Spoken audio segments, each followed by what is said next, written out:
How to become a true Christian. Tamil language part 1. மனிதன் தன் ஆத்மாவின் பகுதியை புரிந்து கொள்ளவில்லை. அவர் எல்லாவற்றையும் அவரது உடல் பகுதியுடன் தொடர்புபடுத்துகிறார். ஏதேன் தோட்டத்திலிருந்து உடல் உறுப்பு நிலத்தின் தூசியால் ஆனது என்றும், ஆவியின் பாகம் கடவுளிடமிருந்து ஜீவ சுவாசத்தால் வந்தது என்றும் உங்களுக்குச் சொல்லப்பட்டது. உயிர் மூச்சு என்ற சொற்றொடரிலிருந்து வாழ்க்கை என்பது நித்தியம். மேலும் வாழ்க்கை மரம் என்ற சொற்றொடர் மனிதனின் உடல் உறுப்புக்கானது. ஆனால் மனிதன் தடை செய்யப்பட்ட பழத்தின் மரத்திலிருந்து சாப்பிட்டான். ஆதாமுக்கு கடவுளின் கட்டளை தெளிவாக இருந்தது. நன்மை மற்றும் தீமை பற்றிய அறிவு மரத்திலிருந்து சாப்பிடக்கூடாது. நீங்கள் செய்தால் நீங்கள் நிச்சயமாக இறந்து விடுவீர்கள். ஆனால் ஆதாம் கடவுளுக்கு கீழ்ப்படியாமல் அதை சாப்பிட்டார். மனிதனின் உடல் பாகம் பாவம் செய்தது. ஏனென்றால் ஆவி உறுப்பு கடவுளிடமிருந்து வந்தது. ஆகவே ஆதாமும் ஏவாளும் தோட்டத்திலிருந்து வெளியேற்றப்பட்டனர். ஏனென்றால் அவர்கள் வாழ்க்கை மரத்திலிருந்து சாப்பிடுவதை கடவுள் விரும்பவில்லை. ஆம், தடை செய்யப்பட்ட பழத்தை உண்ணும்படி பாம்பு ஏவாளை வற்புறுத்தியது மற்றும் ஏவாள் ஆதாமை நம்ப வைத்தது. மனிதனின் தண்டனையின் உடல் பகுதி மண்ணின் தூசிக்கு திரும்புவதாகும். மனிதனின் ஆவி பகுதிக்கான தண்டனையை கடவுள் குறிப்பிடவில்லை. ஆனால் ஆவி நித்திய கண்டனத்திற்கு செல்கிறது என்பதை நாம் அறிவோம். அசல் ஆவி இனி கடவுளுடன் தொடர்புபடுத்த முடியாது. கர்த்தராகிய ஆண்டவர் ஆதியாகமம் 3:15 சர்ப்பத்திடம் சொன்னார், நான் உனக்கும் பெண்ணுக்கும் உன் வித்துக்கும் அவள் வித்துக்கும் பகை உண்டாக்குவேன். அவன் உன் தலையை நசுக்குவான், நீ அவன் குதிங்காலை நசுக்குவாய். உடனே அது பெண்ணிடமிருந்து விதை என்று சொல்கிறது என்பதை நீங்கள் உணர்ந்திருக்க வேண்டும். ஆனால் விதை ஆணிடமிருந்து வருகிறது என்பதை நீங்கள் அறிவீர்கள். ஒரு அதிசயம் நடக்கப் போகிறது. பெண்ணின் கருத்தரிப்பில் கடவுள் ஏதாவது செய்வார் என்பதை நீங்கள் அறிந்து கொள்ள வேண்டும். வித்து இயேசு என்பது உங்களில் பலருக்குத் தெரியும். ஏதேன் தோட்டத்தில் நடந்த சம்பவங்களிலிருந்து மனிதன் கடவுளுடன் நடந்தான். ஆனால் தூய்மையானவனாகவும் பாவம் இல்லாதவனாகவும் இருந்ததை நீங்கள் அறிவீர்கள்.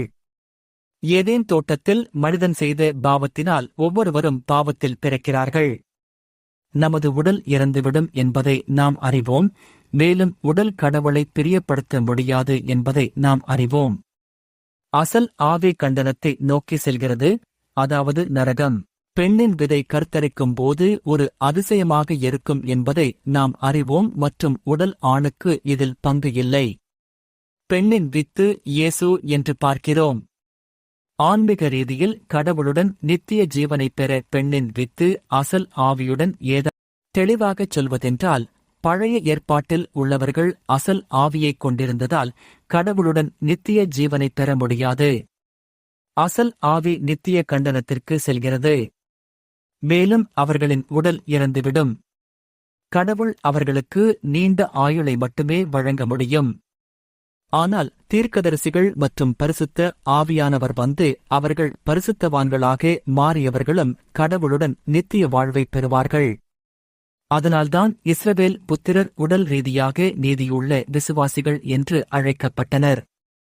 அவர்களால் நீண்ட போதிக வாழ்வு மட்டுமே இருக்க முடியும், கடவுளுடன் ஆன்மீக வாழ்வு அல்ல. முகநூலில் எனது குழுக்களுக்காக நான் எழுதிய பதிவு இது. நீங்கள் பிறக்கும் ஆவியை அசல் ஆவி என்று சொல்வேன். ஆதாமும் ஏவாளும் தடை செய்யப்பட்ட பழத்தை சாப்பிட்டதால் அசல் ஆவி கரைப்பட்டது. அதனால்தான் நீங்கள் பாவத்தில் பிறந்தீர்கள். பழைய ஏற்பாட்டில் உள்ள அனைவருக்கும் அசல் ஆவி உள்ளது.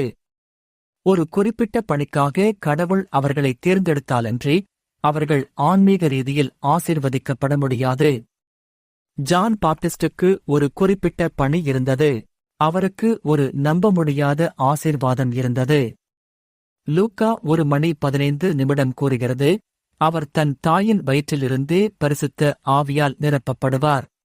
தாவீதுக்கு ஒரு குறிப்பிட்ட பணி இருந்தது. ஆனால் பத்சேபாவுடன் செய்த பாவத்தின் காரணமாக கடவுள் அதை எடுத்து விடுவார் என்று பயந்தார். சங்கீதம் 51:11 கூறுகிறது, உமது பிரசன்னத்திலிருந்து என்னை தள்ளாதேயும், உமது பரிசுத்த ஆவியை என்னிடமிருந்து எடுக்காதேயும். பழைய ஏற்பாட்டிலிருந்து பிரசங்கிப்பதும் போதிப்பதும் உங்களுக்கு ஆவிக்குரிய ஆசீர்வாதத்தை அளிக்க முடியாது. புதிய ஏற்பாட்டில் நீங்கள் உண்மையை அறிந்து கொண்டு சத்தியத்திற்கு கீழ்ப்படிய வேண்டும். இயேசுவுக்கும் நிக்கோதேமுசுக்கும் இடையேயான உரையாடல் அசல் ஆவியுடன் ஒரு உடல் நீதியை விசுவாசிப்பவர் பற்றியது. தேவனுடைய ராஜ்யத்தில் பிரவேசிப்பதற்கு கிறிஸ்துவின் ஆவியும் தேவனுடைய ஆவியும் சத்திய ஆவியும் உங்களிடம் இருக்க வேண்டும். தேவன் இஸ்ரவேல் புத்திரரை பரிசுத்தர்களாக புனிதர்களாக ஆக்க முயற்சித்தார். யாத்திராகமம் 19:5-6 கூறுகிறது, ஆகையால் நீங்கள் உண்மையிலேயே என் சத்தத்திற்கு கீழ்ப்படிந்து என் உடன்படிக்கையை கடைப்பிடித்தால் எல்லா மக்களையும் விட நீங்கள் எனக்கு ஒரு சிறப்பு பொக்கிஷமாக இருப்பீர்கள், ஏனெனில் பூமி முழுவதும் என்னுடையது. 6 நீங்கள் எனக்கு ஆசாரியர்களின் ராஜ்யமாகவும் பரிசுத்த தேசமாகவும் இருப்பீர்கள். புதிய ஏற்பாட்டில் இதேபோன்ற வசனங்கள் புறஜாதியினருக்காக இருந்தது. 1 பேதுரு 2:9-10 கூறுகிறது, ஆனால் நீங்கள் ஒரு தேர்ந்தெடுக்கப்பட்ட தலைமுறை, ஒரு அரச ஆசாரியத்துவம், ஒரு பரிசுத்த தேசம், அவருடைய சொந்த மக்கள், நீங்கள் இருளிலிருந்து தம்முடைய அற்புதமான ஒளிக்கு உங்களை அழைத்தவரின் புகழை பிரகடனப்படுத்துவீர்கள். 10 அவர்கள் ஒரு காலத்தில் மக்களாக இல்லாமல் இப்போது கடவுளின் மக்களாக இருக்கிறார்கள். அவர்கள் இரக்கம் பெறவில்லை, ஆனால் இப்போது இரக்கம் பெற்றிருக்கிறார்கள். பழைய ஏற்பாட்டில் உள்ள ஆசாரியர்களின் ராஜ்யமும் புதிய ஏற்பாட்டில் அரச ஆசாரியத்துவமும் ஆசிரியர்கள் மற்றும் தலைவர்கள். அவர்கள் புனித தேசத்திலிருந்து பிரிக்கப்பட்டுள்ளனர். பெண்ணின் வித்து இயேசு. மத்தேயு 1:18 கூறுகிறது, இப்போது இயேசு கிறிஸ்துவின் பிறப்பு பின்வருமாறு. அவருடைய தாய் மரியாள் யோசேப்புக்கு நிச்சயிக்கப்பட்ட பிறகு, அவர்கள் கூடுவதற்கு முன்பு, அவள் பரிசுத்த ஆவியின் குழந்தையுடன் காணப்பட்டாள். 1 யோவான் 5:6 கூறுகிறது, இவரே ஜலத்தினாலும் இரத்தத்தினாலும் வந்தவர் இயேசு கிறிஸ்து, தண்ணீரால் மட்டுமல்ல, நீர் மற்றும் இரத்தத்தால். மேலும் ஆவியானவர் சாட்சியாக இருக்கிறார், ஏனென்றால் ஆவியானவர் சத்தியம். லூக்கா 2:52 மேலும் இயேசு ஞானத்திலும் வளர்ச்சியிலும் கடவுள் மற்றும் மனிதர்களின் தயவிலும் பெருகினார். மத்தேயு 3:13-17 பின்பு இயேசு கலிலேயாவிலிருந்து யோர்தானில் யோவானிடம் ஞானஸ்நானம் பெற வந்தார். 14 யோவான் அவரை தடுக்க முயன்றான், நான் உன்னால் ஞானஸ்நானம் பெற வேண்டும், நீ என்னிடம் வருகிறாயா? 15 ஆனால் இயேசு அவனுக்கு பிரதியுத்தரமாக, இப்பொழுது அவ்வாறே இருக்க அனுமதியுங்கள், எல்லா நீதியையும் நிறைவேற்றுவது நமக்கு பொருத்தமானது என்றார். பின்னர் அவரை அனுமதித்தார். 16 இயேசு ஞானஸ்நானம் பெற்று உடனேயே தண்ணீரிலிருந்து மேலே வந்தார். இதோ வானம் அவருக்கு திறக்கப்பட்டது, தேவனுடைய ஆவி புறாவைப் போல இறங்கி அவர் மீது இறங்குவதைக் கண்டார். 17 திடீரென்று, இவர் என் அன்பு மகன், இவரில் நான் மகிழ்ச்சியடைகிறேன் என்று வானத்திலிருந்து ஒரு குரல் வந்தது. புறஜாதிகள் எல்லா நீதியையும் நிறைவேற்ற வேண்டியதில்லை. நாம் புதிய ஏற்பாட்டு காலகட்டத்தின் கீழ் இருக்கிறோம். ஒரு கிறிஸ்தவராகவோ அல்லது துறவியாகவோ மாறுவதற்கு நமக்கு உடல் ரீதியான தண்ணீர் ஞானஸ்நானம் தேவையில்லை. மத்தேயு புத்தகம் கடவுளின் ஆவி என்ற சொற்றொடரை பயன்படுத்தியது மற்றும் பிற நற்செய்தி புத்தகங்கள் பரிசுத்த ஆவி அல்லது ஆவியை பயன்படுத்தியுள்ளன. இயேசு கிறிஸ்து என்பதால் அவருக்கு கிறிஸ்துவின் ஆவி தேவையில்லை, அவர் சத்தியம் என்பதால் அவருக்கு சத்திய ஆவி தேவையில்லை. மார்க்கு 1:10 கூறுகிறது, வானங்கள் பிரிவதையும் ஆவியானவர் புறாவைப் போல தம்மீது இறங்குவதையும் அவர் கண்டார். லூக்கா 3:22 பரிசுத்த ஆவியானவர் புறாவைப் போல உடல் வடிவில் இறங்கினார். யோவான் 1:32 ஆவியானவர் புறாவைப் போல வானத்திலிருந்து இறங்கி வருவதைக் கண்டேன். லூக்கா 3:23 இப்போது இயேசு தாமே ஏறக்குறைய 30 வயதில் தம் ஊழியத்தைத் தொடங்கினார். அவர் ஏலியின் குமாரனாகிய யோசேப்பின் மகனாக இருந்தார். மார்க்கு 1:14 யோவான் சிறையில் அடைக்கப்பட்ட பின்பு இயேசு கலிலேயாவுக்கு வந்து தேவனுடைய ராஜ்யத்தைப் பற்றிய சுவிசேஷத்தை பிரசங்கித்தார். லூக்கா 4:43 ஆனால் அவர் அவர்களை நோக்கி, நான் மற்ற நகரங்களுக்கும் தேவனுடைய ராஜ்யத்தை பிரசங்கிக்க வேண்டும், ஏனென்றால் இதற்காகவே நான் அனுப்பப்பட்டிருக்கிறேன்.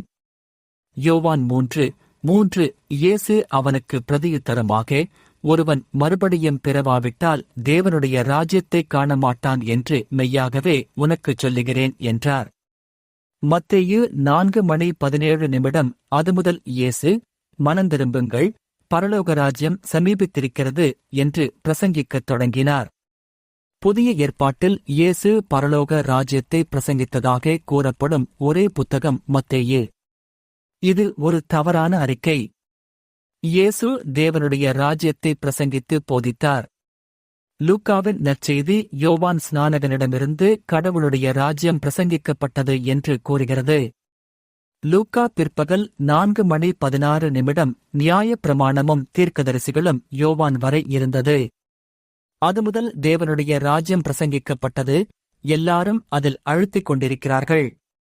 மேலும் இயேசு லூக்கா 4:43 கடவுளுடைய ராஜ்யத்தை பிரசங்கிக்க அனுப்பப்பட்டதாக தெளிவாக கூறினார். மத்தேயு 6:31-33 கூறுகிறது, எனவே நாம் என்ன சாப்பிடுவோம், அல்லது என்ன குடிப்போம், அல்லது என்ன உடுப்போம் என்று கவலைப்படாதீர்கள். 32 இவைகளையெல்லாம் புறஜாதிகள் தேடுகிறார்கள். ஏனென்றால் இவையெல்லாம் உங்களுக்கு தேவை என்பதை உங்கள் பரலோக தகப்பன் அறிந்திருக்கிறார். 33 முதலில் தேவனுடைய ராஜ்யத்தையும் அவருடைய நீதியையும் தேடுங்கள், அப்பொழுது இவைகளெல்லாம் உங்களுக்கு சேர்க்கப்படும். செய்ய இயேசுவைப் போல இருக்க வேண்டும். நாம் புதிய ஏற்பாட்டில் இருந்து கடவுளுடைய ராஜ்யத்தைப் பற்றி பிரசங்கிக்க வேண்டும். இயேசு சிலுவையில் அறையப்படுவதற்கு முன்பு சீடர்கள் அவருடன் உடல் ரீதியாக நீதியுள்ள விசுவாசிகளாக நடந்தார்கள். இன்னும் அவர்களின் அசல் ஆவி அவர்களிடம் இருந்தது. பல விசுவாசிகளுக்கு இயேசு சிலுவையில் அறையப்பட்டது வரை கற்பிக்கப்பட்டுள்ளது. ஆனால் அதன் பிறகு விசுவாசிகளுக்கு புதிய ஏற்பாட்டைப் பற்றிய உண்மை கற்பிக்கப்படவில்லை. யோவான் பிற்பகல் 7:30 புத்தகத்தில் சிலுவையில் இயேசு குறிப்பிடுகிறார். எனவே இயேசு புளிப்பான திராட்சரசத்தை பெற்றபோது அது முடிந்தது. மேலும் அவர் தலை குனிந்து தனது ஆவியை விட்டுக் கொடுத்தார்.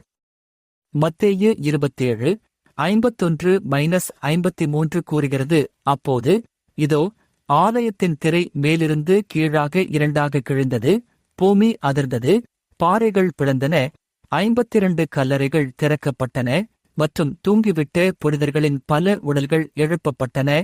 53 அவருடைய உயிர்த்தெழுதலுக்குப் பின்பு கல்லறைகளை விட்டு வெளியே வந்து பரிசுத்த நகரத்திற்குள் பிரவேசித்து அநேகருக்கு காட்சியளித்தார்கள்.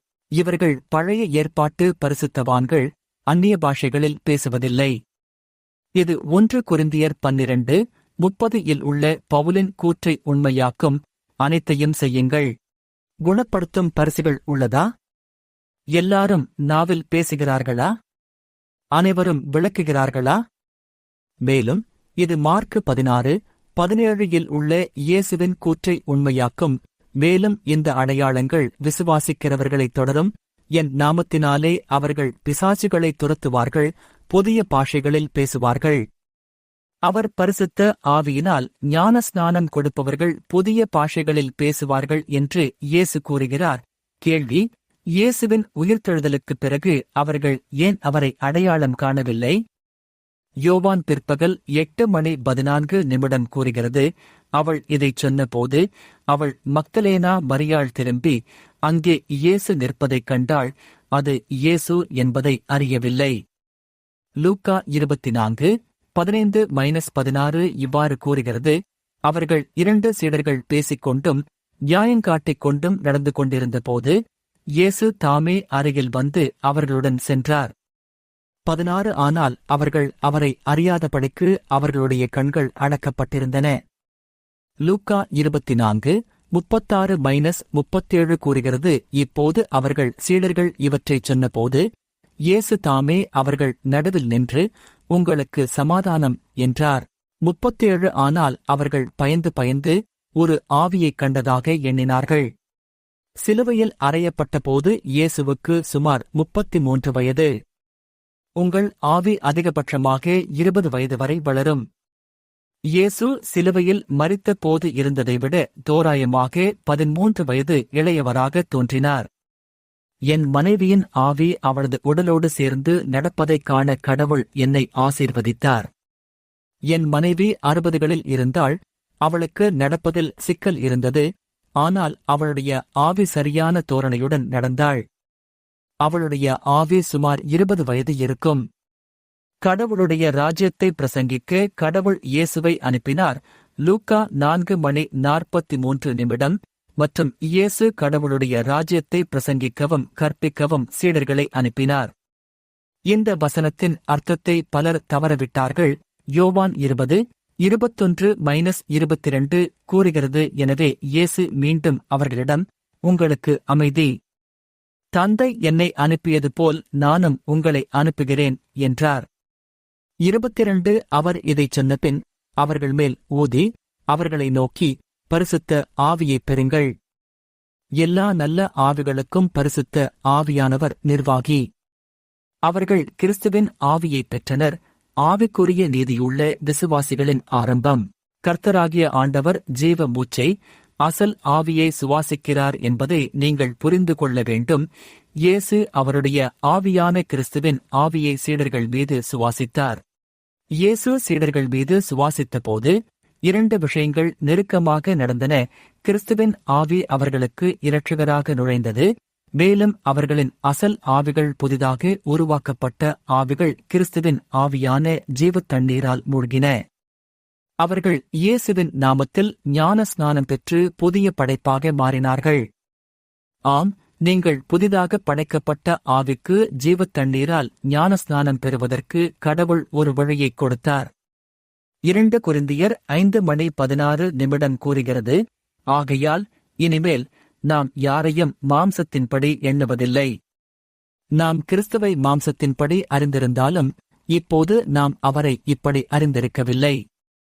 ரோமர்கள் 8:7-8 கூறுகிறது, ஏனென்றால் சரீர மனம் கடவுளுக்கு விரோதமான பகை, ஏனென்றால் அது கடவுளின் சட்டத்திற்கு உட்பட்டது அல்ல, உண்மையில் இருக்க முடியாது. 8 ஆகவே மாம்சத்தில் இருப்பவர்கள் கடவுளை பிரியப்படுத்த முடியாது. 2 கொரிந்தியர் 5:17 கூறுகிறது, ஆகையால் ஒருவன் கிறிஸ்துவுக்குள் இருந்தால் அவன் ஒரு புதிய படைப்பு, பழைய விஷயங்கள் மறைந்துவிட்டன, இதோ எல்லாம் புதிதாயின. கிறிஸ்துவின் ஆவியானவர் பிதாவுக்கு ஒரே ஆவியானவர். எபேசியர் 2:17-18 கூறுகிறது, மேலும் அவர் வந்து தூரத்திலிருந்த உங்களுக்கும் புறஜாதியாருக்கும் அருகில் இருந்தவர்களுக்கும் யூதர்களுக்கும் சமாதானத்தை பிரசங்கித்தார். 18 ஏனென்றால் அவர் மூலமாக நாம் இருவரும் ஒரே ஆவியானவர் கிறிஸ்துவின் ஆவியால் பிதாவை அணுகலாம். பெரிய கமிஷன். மத்தேயு 28:19-20 கூறுகிறது, ஆகையால் நீங்கள் போய் சகல தேசத்தாரையும் சீஷராக்கி பிதா, குமாரன், பரிசுத்த ஆவியின் நாமத்தில் அவர்களுக்கு ஞான ஸ்நானம் கொடுத்து 20 நான் உங்களுக்கு கட்டளையிட்ட யாவையும் அவர்கள் கைக்கொள்ளும்படி அவர்களுக்கு கற்பியுங்கள். இதோ நான் யுகத்தின் முடிவு வரை எப்பொழுதும் உன்னுடனே இருக்கிறேன். மார்க்கு 16:15-18 கூறுகிறது, மேலும் அவர் அவர்களிடம், உலகமெங்கும் சென்று எல்லா உயிரினங்களுக்கும் நற்செய்தியை பிரசங்கியுங்கள். 16 விசுவாசித்து ஞானஸ்நானம் பெற்றவன் இரட்சிக்கப்படுவான், ஆனால் விசுவாசிக்காதவன் தண்டிக்கப்படுவான். 17 விசுவாசிக்கிறவர்களுக்கு இந்த அடையாளங்கள் வரும், என் நாமத்தினாலே பிசாசுகளை துரத்துவார்கள், அவர்கள் புதிய மொழிகளை பேசுவார்கள்.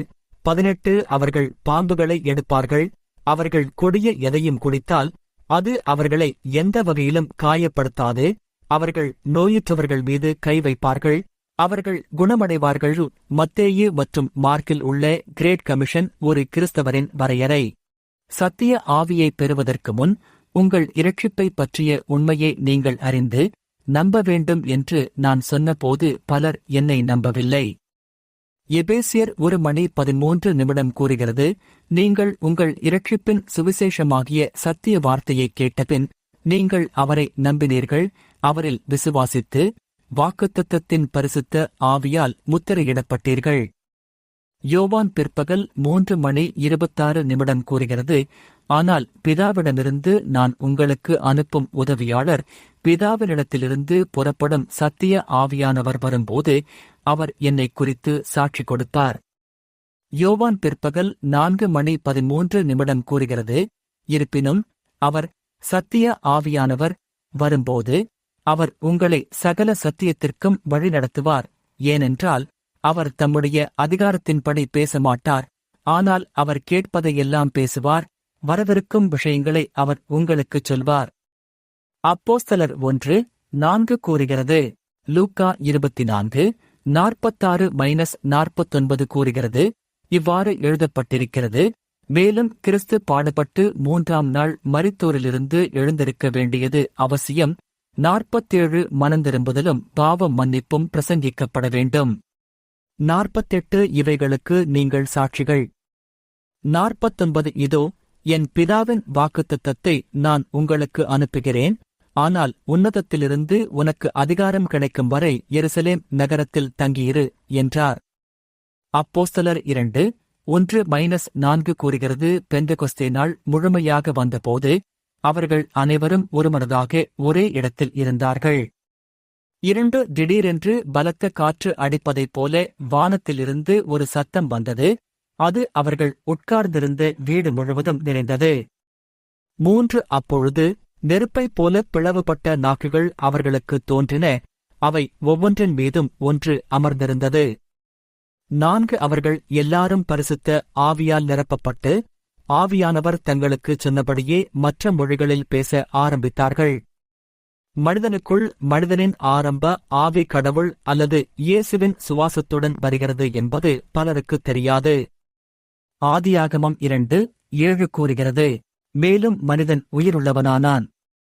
யோவான் பிற்பகல் 8:22 கூறுகிறது. அவர் இதைச் சொன்னபின் அவர் அவர்கள் மேல் ஊதினார். அவர்களை நோக்கி, கிறிஸ்துவின் ஆவியாகிய பரிசுத்த ஆவியைப் பெற்றுக் கொள்ளுங்கள்.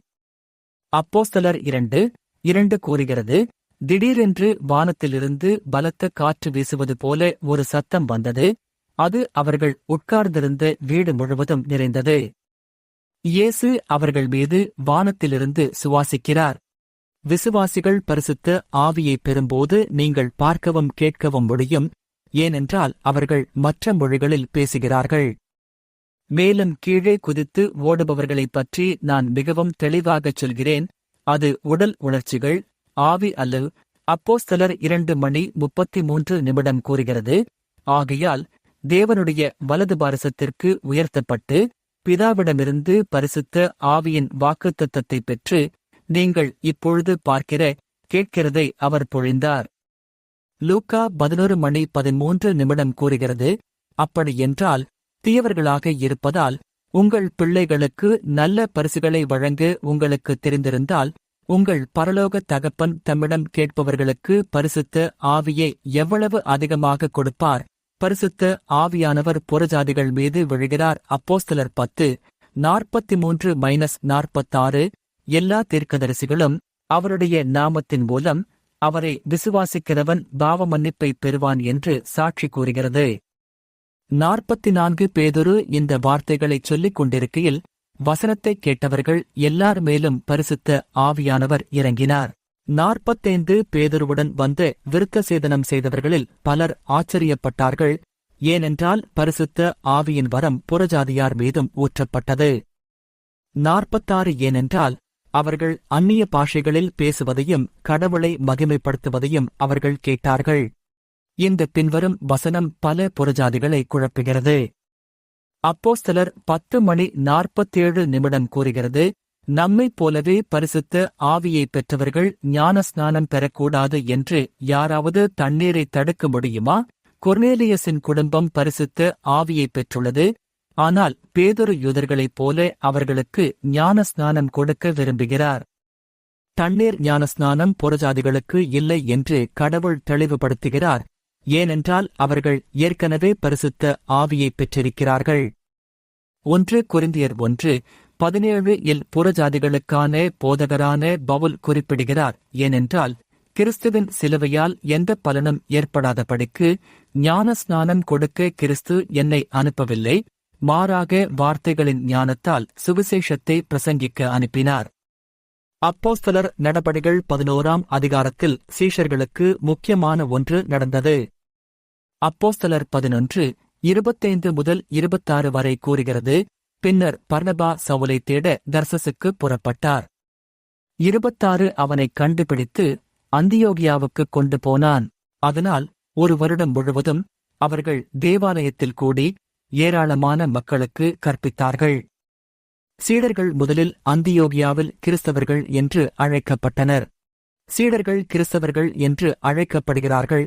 கடவுள் அவர்களை விசுவாசிகளிடமிருந்து வேறுபடுத்துகிறார். ஆனால் இன்று விசுவாசிகள் தங்களை கிறிஸ்தவர்கள் என்று நினைக்கிறார்கள். சீடர்களின் ஆன்மீக குணாதிசயங்கள் அவர்கள் விசுவாசிகளிடமிருந்து வேறுபட்டவர்கள் என்று உங்களுக்குச் சொல்கிறது. ஆன்மீக பண்புகள்: சீடர்கள் விசுவாசிகளாக கடவுளுடைய ராஜ்யத்தைப் பற்றிய உண்மையைப் பெற்றனர். யோவான் பிற்பகல் 8:22 இல் சீடர்கள் ஆன்மீக இரட்சிப்பை, கிறிஸ்துவின் ஆவி, பெற்றனர். அவர்களின் ஆவிகள் இருந்தன. கிறிஸ்துவின் ஆவியைப் பெற்றவுடன் ஜீவத் தண்ணீரால் ஞானஸ்நானம் பெற்றார். அவர்கள் தேவனுடைய வார்த்தையின் சத்தியத்திற்கு கீழ்ப்படிந்தார்கள். சீஷர்கள் பரிசுத்த ஆவியானவரால் ஞான ஸ்நானம் பெற்றார்கள். அப்போஸ்தலர் 2:2-4. அவர்கள் இப்போது கடவுளின் ஆவியையும் சத்திய ஆவியையும் பெற்றனர். நீங்கள் ஒன்று இல்லாமல் மற்றொன்றைப் பெற முடியாது என்பதால் அவர்கள் கடவுளின் ஆவியைப் பெறும்போது அந்நிய பாஷைகளில் பேசினார்கள். யோவான் 4:23 இல் கூறப்பட்டுள்ளபடி அவர்கள் உண்மை வழிபாட்டாளர்களாக ஆனார்கள். ஆனால் உண்மை எபேசியர் 1:13 கூறுகிறது, நீங்கள் உங்கள் இரட்சிப்பின் சுவிசேஷமாகிய சத்திய வார்த்தையைக் கேட்டபின் நீங்கள் அவரை நம்பினீர்கள், அவரில் விசுவாசித்து வாக்குத்தத்தத்தின் பரிசுத்த ஆவியால் முத்திரையிடப்பட்டீர்கள். இயேசு சீடர்களுக்கு சத்திய வார்த்தையை போதித்தார். அவர்கள் பரிசுத்த ஆவியினால் ஞானஸ்நானம் பெற்று அந்நிய பாஷைகளில் பேசி சத்திய வசனத்தை மற்றவர்களுக்கு போதித்தார்கள். உடல் ரீதியாக நீதியுள்ள விசுவாசிகள் உண்மையான கிறிஸ்தவர்கள் மற்றும் புனிதர்கள் அனைவரையும் கொல்லும் வரை சுழற்சி தொடர்ந்தது. அது முதல் சத்திய ஆவியை பெறுவதற்கு எவராலும் சத்தியத்தை போதிக்க முடியாது. அதுதான் இன்றைய பிரச்சனை. விசுவாசிகளுக்கு உண்மை தெரியாது. ஆம், சிலர் பரிசுத்த ஆவியால் ஞானஸ்நானம் பெற்றிருக்கிறார்கள். ஆனால் சத்தியத்தின் ஆவியானவர் அவர்களில் வெளிப்படவில்லை. ஏனென்றால் அவர்கள் சத்திய வார்த்தையைப் பெறவில்லை.